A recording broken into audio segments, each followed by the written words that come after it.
বলা লাগবে? সবাই তো চিনেই আমাকে, তাই না? চেনেন আমাকে? কোনো আনুষ্ঠানিক পরিচয়ের দরকার আছে? কোনো দরকার নাই, দরকার নাই লিটন। বিসমিল্লাহির রহমানির রহিম। আজকের এই নির্বাচনী জনসভায় উপস্থিত ঢাকা ৯-এর প্রিয় এলাকাবাসী, উপস্থিত মা বোনেরা, উপস্থিত ভাইরা, আমার দলীয় সহকর্মীবৃন্দ এবং নেতৃবৃন্দ, এবং আমার ধানের শীষের প্রার্থী আমার ছোট ভাই হাবিব, আসসালামু আলাইকুম। বসুন। আসসালামু আলাইকুম। আসসালামু আলাইকুম। ভালো আছেন সবাই? আলহামদুলিল্লাহ। প্রিয় ভাই বোনেরা, আজকে এই জনসভায় আসার পরে আমার কাছে এখন মনে হচ্ছে এই যে আমি হাবিবকে আজকে ধানের শীষ তুলে দিয়েছি হাতে, আমার মনে হয় সিদ্ধান্তটা আমি সঠিক গ্রহণ করেছি। এখন প্রিয় ভাই বোনেরা, এই যে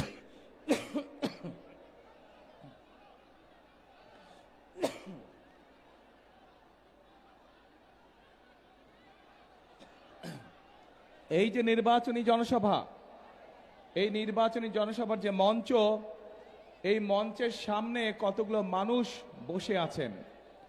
এই মানুষগুলোর হাতে, কারো হাতে জনির একটা ছোট্ট প্ল্যাকার্ড, কারো হাতে সুমনের একটি প্ল্যাকার্ড, কারো হাতে ফরহাদের একটি প্ল্যাকার্ড, কারো হাতে কাজলের একটি প্ল্যাকার্ড, কারো হাতে জালালের একটি প্ল্যাকার্ড, কারো হাতে আফসারের একটি প্ল্যাকার্ড। এই যে মানুষগুলো, এরকম মানুষ আরো আছেন সারা ঢাকা শহরে, সারা বাংলাদেশে। এই যে মানুষগুলো বসে আছেন, যেই নামগুলো আমি বললাম, এই মানুষগুলো আজকে আমাদের মাঝে নেই। কিন্তু এই মানুষগুলো কেন নেই?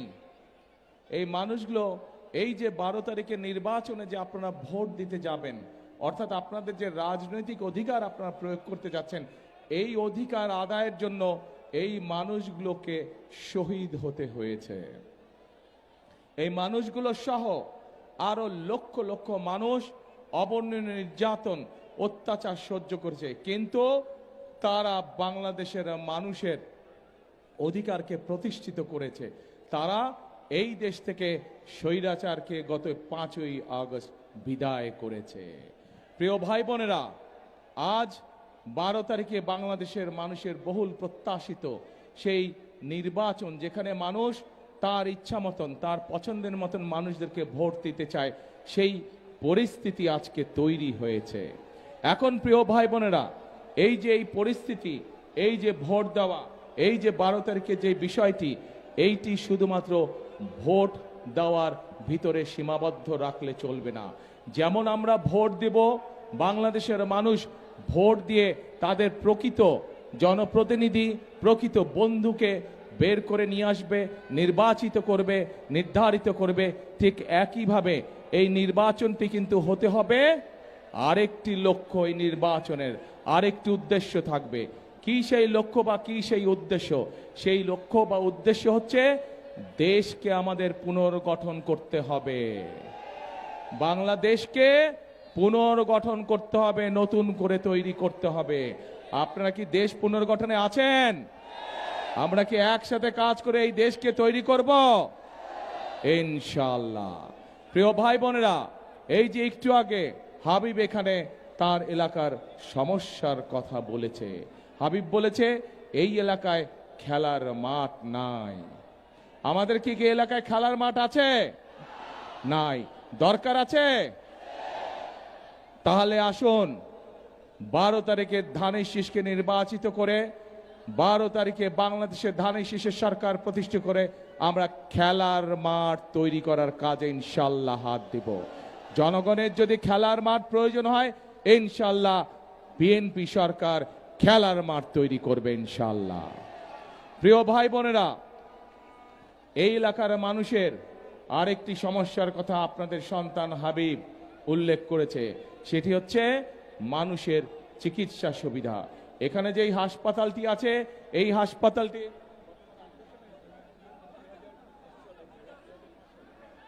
এই হাসপাতালটিও কিন্তু দেশনেত্রী খালেদা জিয়া গতবার যখন দেশ পরিচালনার দায়িত্বে ছিলেন, সেই সময় উনি হাসপাতালটা তৈরি করেছিলেন। কিন্তু সময়ের সাথে সাথে হাসপাতালের প্রয়োজনীয়তা বেড়েছে, মানুষের সংখ্যা বেড়েছে, কিন্তু গত 16 বছরে আমরা মেগা প্রজেক্ট দেখেছি, কিন্তু জনগণের স্বাস্থ্য সেবার উন্নয়ন আমরা দেখি নাই। মেগা প্রজেক্টের নামে আমরা দুর্নীতি দেখেছি, মেগা মেগা দুর্নীতি। দেশ থেকে বছরে $16 বিলিয়ন পাচার হয়ে গিয়েছে, কিন্তু জনগণের স্বাস্থ্য সেবা বৃদ্ধি করার জন্য যে হাসপাতালের সুযোগ সুবিধা বৃদ্ধি হবে, সেই কাজটি হয়নি জনগণের জন্য। প্রিয় ভাই বোনেরা, এই কাজটি আমাদেরকে করতে হবে। এই এলাকার মানুষের স্বাস্থ্য সুবিধা যাতে পায় মানুষ, সেই জন্য হাসপাতালের সুযোগ সুবিধা বৃদ্ধি করতে হবে। এখন হাসপাতালের সুযোগ সুবিধা যদি আমাদের বৃদ্ধি করতে হয়, তাহলে তো ভাই এই হাসপাতাল তো ধানের শীষই তৈরি করেছিল, তাহলে তো আবার ধানের শীষের কি দরকার? সরকার দরকার। কি দরকার? ধানের শীষের সরকার দরকার। এখন প্রিয় ভাইরা, ভাই বোনেরা, ইনশাল্লাহ সেই হাসপাতালের ইনশাল্লাহ বন্দোবস্ত আমরা করব ধানের শীষ সরকার গঠন করলে। প্রিয় ভাই বোনেরা, আমি আসার সময় দেখেছি রাস্তার কি দুরবস্থা। আমার তো ধারণা ছিল, বিদেশে যখন ছিলাম এত উন্নয়নের গল্প শুনেছিলাম, ভাবলাম রাস্তাঘাট বোধহয় ঠিক আছে, কিন্তু শুধু এই এলাকা না, এই এলাকা সহ কি, হ্যাঁ এটা আছে জানি, অনেক লম্বা, এই এলাকা সহ সারা বাংলাদেশে আমি দেখেছি কিভাবে রাস্তাঘাটগুলো ভেঙে চুরে চুরমার হয়ে গিয়েছে।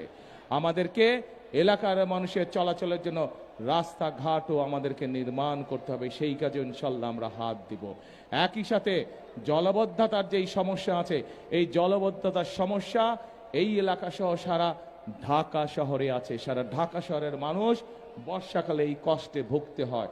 ইনশাল্লাহ আপনাদেরকে আমি এতটুকু বলতে পারি, বিএনপি সরকার গঠন করার সাথে সাথে, আগামী নির্বাচনে ধানের শীষ সরকার গঠন করার সাথে সাথে দ্রুততার সাথে প্রত্যেক এলাকায় আমরা জলবদ্ধতা সমস্যার সমাধানের কাজে হাত দিব। এবং কিন্তু সেই কাজ করতে গেলে প্রিয় ভাই বোনেরা, আপনাদের শক্তিশালী সমর্থন দরকার, আপনাদের সহযোগিতা দরকার। কারণ যে সকল ব্যক্তিদের কারণে বিভিন্ন জায়গায় নদী নালাগুলো বন্ধ হয়ে গেছে, ড্রেনেজগুলো বন্ধ হয়ে গিয়েছে, আপনারা যদি আমাদের পাশে থাকেন, তাহলে সেই সকল কিছু আমরা উদ্ধার করতে পারবো, সেই সকল কাজগুলো আমরা করতে পারবো। আছেন নাকি আমার সাথে? ইনশাআল্লাহ। প্রিয় ভাই বোনেরা, আমাদের এখানে আপনাদের এলাকায় আর একটি খুব সম্মত বড় একটি বিষয় আছে, সেটা হচ্ছে একটি ব্রিজের কথা। গ্যাস আসছে, গ্যাস তো সারা বাংলাদেশি সমস্যা, আমাদের নতুন গ্যাস ফিল্ড বের করতে হবে। এখনো বাঁশের সেতু আছে, এত উন্নয়নের গল্প শুনলাম, কি হলো? তো ইনশাল্লাহ বাঁশের সেতু যেগুলো আছে, এগুলো মানুষের চলাচলের জন্য ইনশাল্লাহ আমরা দ্রুততার সাথে এগুলো পাকা ব্যবস্থা করব, যাতে মানুষ সহজে তার কর্মস্থল থেকে আবাসস্থল এবং আবাসস্থল থেকে কর্মস্থলে যেতে পারে ইনশাল্লাহ। এটা আমরা সরকার গঠন করার সাথে সাথে, হাবিব তুমি আমাকে মনে করে দিবা। প্রিয় ভাই বোনেরা, আমি আগেই বলেছি, এই যে নির্বাচন আসছে, এই নির্বাচনে যেমন আমরা আমাদের রাজনৈতিক অধিকারকে প্রতিষ্ঠিত করতে চাইছি, ঠিক একইভাবে আমরা এই নির্বাচনকে কাজে লাগাতে হবে দেশ গঠনের কাজে। এই মুহূর্তে প্রিয় ভাই বোনেরা, বাংলাদেশে যতগুলো রাজনৈতিক দল আছে, যারা নির্বাচন করছে, তাদের মধ্যে একমাত্র বিএনপি সেই রাজনৈতিক দল, যেই রাজনৈতিক দলের কর্মসূচি আছে, যেই রাজনৈতিক দলের পরিকল্পনা আছে দেশ গঠনের, যাদের কর্মসূচি আছে দেশের মানুষের ভাগ্য পরিবর্তনের জন্য। প্রিয় ভাই বোনেরা, বিএনপি এই মুহূর্তে একমাত্র রাজনৈতিক দল যাদের অভিজ্ঞতা আছে দেশ পরিচালনা করার জন্য। এই মুহূর্তে আর কোন রাজনৈতিক দল আছে যাদের অভিজ্ঞতা আছে দেশ চালানোর? নাই প্রিয় ভাই বোনেরা, দেশ চালানোর অভিজ্ঞতা আর কারো নাই। কাজেই এই 20 কোটি মানুষের দেশের যে সকল সুবিধা অসুবিধা সমস্যা আছে, সেগুলো যদি সমাধান করতে হয়, একমাত্র সেগুলি বিএনপির পক্ষেই করা সম্ভব। কারণ অতীতে আমরা দেখেছি 1974 সালে যখন দুর্ভিক্ষ হয়েছিল, পরবর্তীতে যখন শহীদ রাষ্ট্রপতি জিয়াউর রহমানের কাঁধে এসে দেশ পরিচালনার দায়িত্ব পড়ে, জিয়াউর রহমান শুধু দুর্ভিক্ষ কবল থেকেই বাংলাদেশকে রক্ষা করেন নাই, উনি বাংলাদেশের খাদ্য উৎপাদন দ্বিগুণ করেছিলেন, একই সাথে বিদেশে খাদ্য পর্যন্ত রফতানি করেছিলেন। কাজেই দুর্ভিক্ষ পীড়িত বাংলাদেশকে খাদ্যে স্বয়ংসম্পূর্ণ করেছিল বিএনপি সরকার শহীদ জিয়ার নেতৃত্বে। প্রিয় ভাই বোনেরা, 90-এর স্বৈরাচারের বিদায়ের পরে যখন দেশে কর্মসংস্থানের সমস্যা, যখন দেশে বিভিন্ন অরাজকতা, সেই সময় দেশনেত্রী খালেদা জিয়া শক্ত হাতে হাল ধরেছিলেন বলে আজকে আমরা দেখেছি যে 90-এর সেই প্রথম খালেদা জিয়ার প্রথম শাসনামলে হাজার হাজার মিল ফ্যাক্টরি হয়েছিল এবং মানুষের কর্মসংস্থানের ব্যবস্থা হয়েছিল।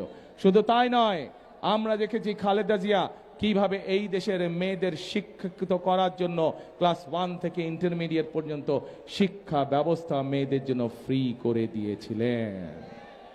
প্রিয় ভাই বোনেরা, এই সকল বিষয় থেকে প্রমাণিত হয় যে দেশ যদি পরিচালনা করতে কেউ জানে, কোন রাজনৈতিক দল জানে, সেটি হচ্ছে বিএনপি।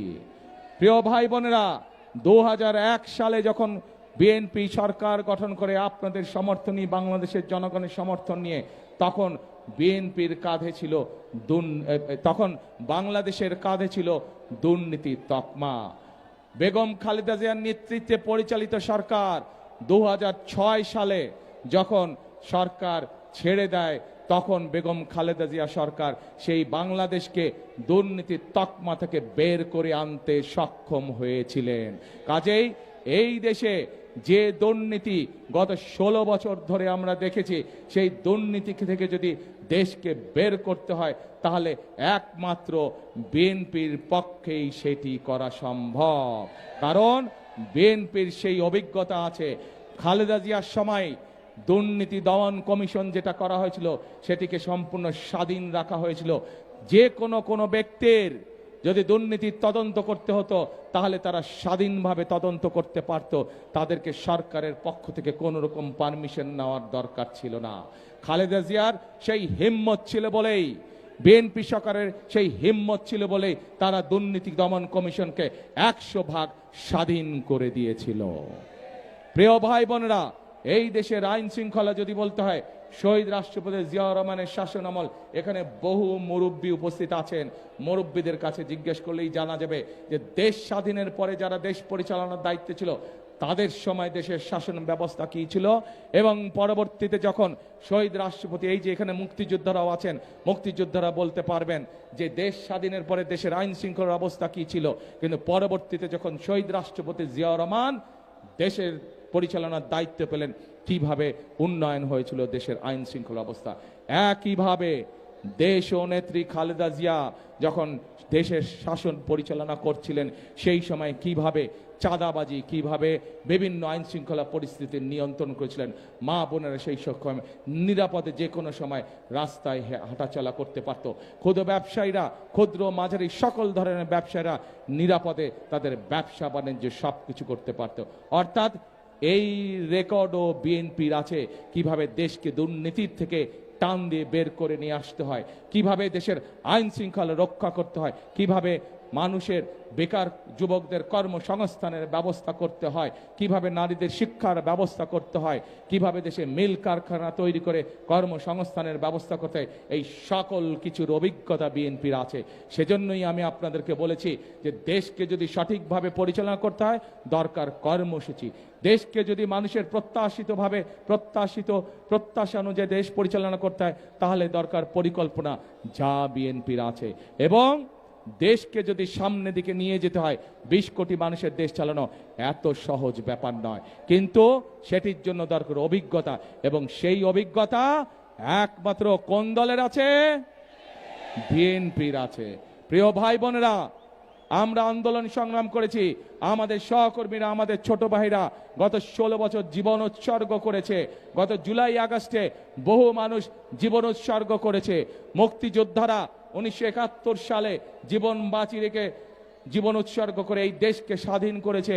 জুলাই যোদ্ধারা 24 সালে স্বাধীনতাকে রক্ষা করেছে।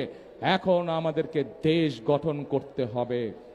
এই দেশকে বাংলাদেশের মানুষের প্রত্যাশিত দেশে আমাদেরকে গড়ে তুলতে হবে, এবং সেটি যদি করতে হয় তাহলে সঠিক দলকে বাছাই করতে হবে। কোন সেই সঠিক দল? ধানের শীষ। সঠিক ব্যক্তিকে বাছাই করতে হবে। কোন সেই সঠিক ব্যক্তি? ঢাকা ৯-এর জন্য দাঁড়াও দেখি হাবিব, দাঁড়াও, টায়ার্ড হয়ে গেছে, ক্লান্ত হয়ে গেছে বেচারা সারাদিনে। এই হচ্ছে হাবিব, আপনাদের এলাকার সন্তান, আমার ছোট ভাই, তার হাতে আমি আজকে আনুষ্ঠানিকভাবে ধানের শীষ তুলে দিচ্ছি। এই ছেলেটি এই এলাকায় সারা জীবন ধরে বড় হয়েছে, এই এলাকার মানুষের পাশে থেকেছে, বিপদে আপদে সকল সময় এই এলাকার মানুষের পাশে দাঁড়িয়েছে। কাজেই এই এলাকায় যার বেড়ে ওঠা, এই এলাকার মানুষের সাথে যার উঠা বসা, একমাত্র তারই পক্ষে সম্ভব এই এলাকার উন্নয়ন করা, একমাত্র তারই পক্ষে সম্ভব এই এলাকার মানুষের বিপদে আপদে তাদের পাশে থাকা, তাদেরকে শক্তি যোগানো। আমরা কি হাবিবকে ইনশাল্লাহ নির্বাচিত করব ধানের শীষে? ইনশাল্লাহ। হাবিবকে আপনারা 12 তারিখ পর্যন্ত দেখে রাখবেন। 12 তারিখে ইনশাল্লাহ নির্বাচিত হলে 13 তারিখ থেকে হাবিবের দায়িত্ব হচ্ছে এই ঢাকা 9 এলাকার প্রত্যেকটি মানুষকে দেখে রাখা, এলাকার উন্নয়ন দেখে রাখা, এবং হাবিবকে আমি দেখে রাখবো যাতে এলাকার জন্য সে কাজ করছে ইনশাল্লাহ। বসো প্রিয় ভাই বোনেরা, কথা অনেক হয়ে গিয়েছে, এখন কথা আমাদেরকে বন্ধ করতে হবে, আমাদেরকে এখন কাজ করতে হবে। কিসের কাজ? দেশ গঠনের কাজ করতে হবে। দেশনেত্রী বেগম খালেদা জিয়া, সকলেই আপনারা এই মানুষটিকে চেনেন। এই মানুষটি শত অত্যাচার, নির্যাতন, জুলুমের মুখোমুখি হয়েছে এবং তার সাক্ষী এখানে উপস্থিত প্রত্যেকটি মানুষ। কিন্তু এই খালেদা জিয়াকে প্রস্তাব দেওয়া হয়েছিল স্বৈরাচারের পক্ষ থেকে যে উনি যদি বিদেশ চলে যান তাহলে সকল জেল জুলুম তাকে মুক্তি দেওয়া হবে। খালেদা জিয়া একটি কথা বলেছিলেন, বাংলাদেশ আমার প্রথম ঠিকানা, বাংলাদেশ আমার শেষ ঠিকানা, বাংলাদেশের মানুষ আমার পরিবার, আমি এদেরকে ছেড়ে কোথাও যাব না। প্রিয় ভাই বোনেরা, খালেদা জিয়া আপনাদেরকে ছেড়ে কোথাও যান নাই। একইভাবে শহীদ রাষ্ট্রপতি জিয়াউর রহমান বাংলাদেশের স্বার্থের সাথে কম্প্রোমাইজ করেননি বলেই তাকেও সেদিন শাহাদাত বরণ করতে হয়েছিল ষড়যন্ত্রকারীদের হাতে। প্রিয় ভাই বোনেরা, এই দেশ খালেদা জিয়া, জিয়াউর রহমানের যেরকম প্রথম এবং শেষ ঠিকানা, একইভাবে আমরা যারা এখানে উপস্থিত আছি প্রত্যেকটি মানুষের প্রথম এবং শেষ ঠিকানা কোনটি? বাংলাদেশ। আসুন এই বাংলাদেশকে আমাদেরই গড়ে তুলতে হবে। এই বাংলাদেশের মানুষের ভাগ্যের পরিবর্তন আমাদেরকেই করতে হবে। অন্য দেশ যদি তাদের মানুষের ভাগ্যের পরিবর্তন করতে পারে, অন্য দেশ যদি তাদের দেশের ভাগ্যের পরিবর্তন করতে পারে, আমরা কেন তাহলে করতে পারবো না? পারবো আমরা ইনশাআল্লাহ। প্রিয় ভাই বোনরা, আসুন 12 তারিখে নির্বাচন শুধু ভোটের নির্বাচন হবে না, 12 তারিখে নির্বাচন হবে দেশ গঠনের নির্বাচন। 12 তারিখে নির্বাচন হবে মানুষের ভাগ্য পরিবর্তনের নির্বাচন। 12 তারিখে নির্বাচন হবে দেশের ভাগ্য পরিবর্তনের নির্বাচন। সেজন্যই আমি সবসময় একটি কথা বলি, করব কাজ গড়ব দেশ সবার আগে। সবার আগে কিভাবে বাংলাদেশ করব কাজ? শুনি না জোরে, গড়ব দেশ সবার আগে বাংলাদেশ। প্রিয় ভাই বোনেরা, আসুন আজকের এই নির্বাচনী জনসভার প্রতিজ্ঞা হোক, আজকের এই নির্বাচনী জনসভার শপথ হোক আমাদের, করব কাজ গড়ব দেশ সবার আগে বাংলাদেশ। আল্লাহ হাফেজ। বাংলাদেশ জিন্দাবাদ, বাংলাদেশ জাতীয়তাবাদী দল জিন্দাবাদ। আসসালামু আলাইকুম।